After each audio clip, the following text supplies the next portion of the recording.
Hello সবাইকে, welcome to my new mini blog. তো দেখো, এইটা হচ্ছে আমার ভাইয়ের গাড়ি। তো রয়্যাল এনফিল্ড, সবাই দেখে বুঝতেই পারছো, যদিও ভিডিওটা কিন্তু এখনকার নয়, কয়েকদিন আগের, ঠিক আছে। তো মনে হলো ভিডিওটা অ্যাড করা উচিত, তো অনেক দিন পরে হলেও করে ফেলাম। দেখো কী সুন্দর আমাদের মামাবাড়ির মন্দিরের ঠাকুরমশাইটা পুজো করে, এত সুন্দর ভক্তি লাগে না, মন পুরো ঘুরে যায়।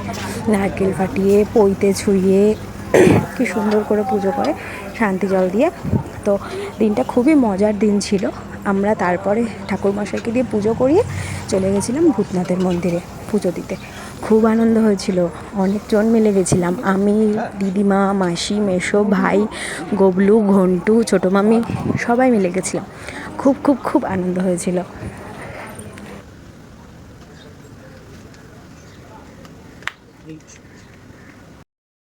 মাসি আমার মাথায় ঠাকুরের ফুল ছুঁয়ে দিচ্ছিল, আর ভাই কর্পূর দিয়ে আরতি করছিল।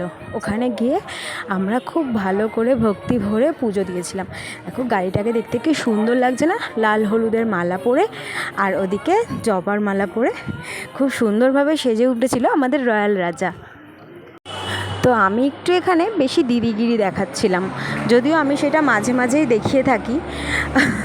ঘুরে ঘুরে আরতি করছিলাম আর একটু দিদিগিরি দেখাচ্ছিলাম। তারপরে ঝটপট মাসির বাড়ি চলে গেছিলাম, সেলিব্রেশন করা হচ্ছিল। ভাই আর মাসি দুটো কেক বানিয়েছিল। ভাই দেখো কি সুন্দর করে সাজাচ্ছে, ও কিন্তু খুব সুন্দর পারে এগুলো করতে। ফাইনালি দুটো কেকের লুক দেখিয়ে দিলাম, একটা ছোটো কেক, একটা বড় কেক, একটা মা কেক, একটা বাচ্চা কেক। তারপরে বিরিয়ানি করেছিল আমার ভাই, খুব সুন্দর হয়েছিল বিরিয়ানিটা। আর দেখো সবাই দেখতেও কি ভালো লাগছে, কি সুন্দর করে সাজিয়েছিল ভাই, মানে খুব খুব খুব টেস্টি হয়েছিল, জাস্ট ইয়াম্মি। তারপরে আমার সবাই মিলে গাড়ি কেনাটাকে এবং এই বিরিয়ানি খাওয়াটাকে ভালো মতন উপভোগ করেছিলাম। ভিডিওটা ভালো লাগলে অবশ্যই সবাই লাইক কমেন্ট করো, পাশে থেকো। টাটা।